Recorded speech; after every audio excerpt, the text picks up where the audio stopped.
Good morning. Mag-check lang ta sa itong property na rental o natay install na barrel bolt o door strips para dili masulod ang amog. So, first, remove sa tag shoes. Butangan pa naman yung screen door sa snug pero wala pa budget. So, as you can see, na akong gamit sa sulod. Sulod na ko dahil ngayon nag-unlock ko sa mga doors para magawas ang lingasaw sa inyo.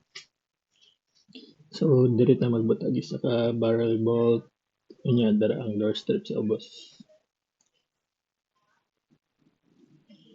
The same sa other door, sa main door. Barrel bolt, then door strips. So, natay duha ka rooms, ug duha ka toilet, morning kitchen. So, atong tenant is out of town.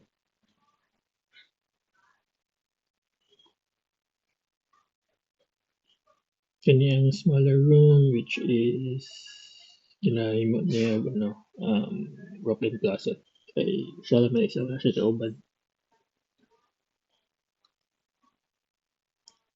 And then atong masters, tada! So, nagpalit lang siya ng phone kay always traveling man siya. So, kanya, di pa ta sure, dili pa siya sure is kadugay. So, basig mabalin pa siya location para mas dali ang transfer phone na yung ginadala.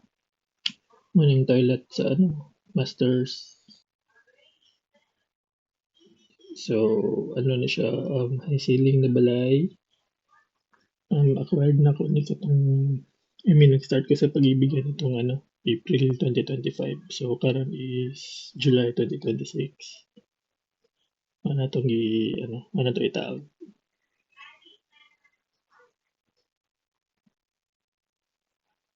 So, good neighborhood ni siya. Nanay nagpuyo, at bang mas sila renovate.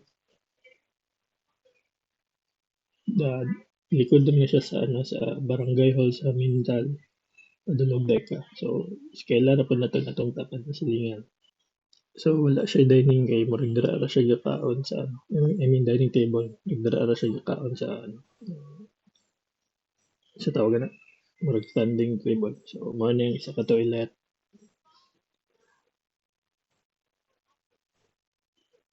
So, 2 toilets for 1 tenant. Very good deal. Ug I think gibalin po siya diri kay kaning house na siya parking space sa balay mismo dili sa street park. I mean street parking. So, ano yung ceiling. I'm not sure kung magbutang siya TV. So, bago rin siya diri mura 1 month, more than 1 month or 2 months na.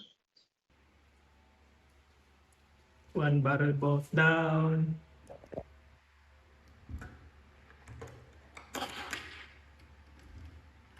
Desi ka ba?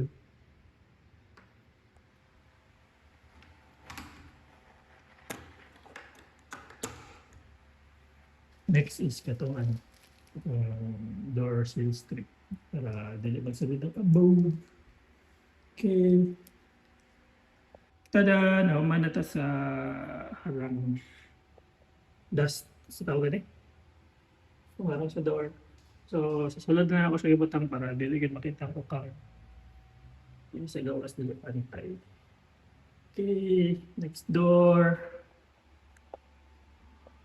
Second door done. Barrel bolt. Itong parang sa gawas. Bug sa gawas. The same the side. Okay. Time to go. Hello, so wrapped up na ta. Nalak na ako. So, atong tenant is nag-travel.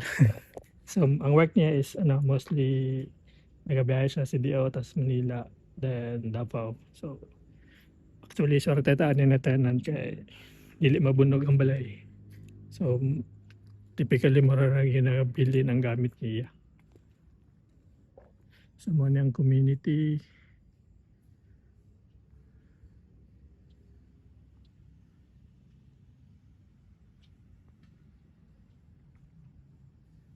Wala itong balay. High ceiling.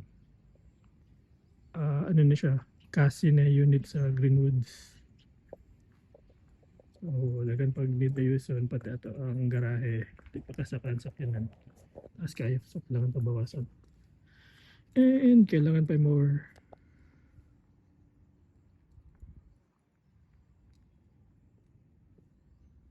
So that's it for today. Salamat sa pagsabay sa atong random content. Yung mga ito, ipakita lang natin ang ano. Ito ang rental na property for future references. Thanks all, mata na eh. Habol, modern ang marag function hall, convention hall. So doon rata dere. So pag palit na ko niya property, pagkabalo na ko wala siya ay facilities. Huwag ka nang dira, mantapon na dira. Lodi lang karon. Ano na siya. Di ba? So pag morning dere niya, dili lodi makita. Lalo ng mga matapo. Di ba? Okay, mata nito. Bye.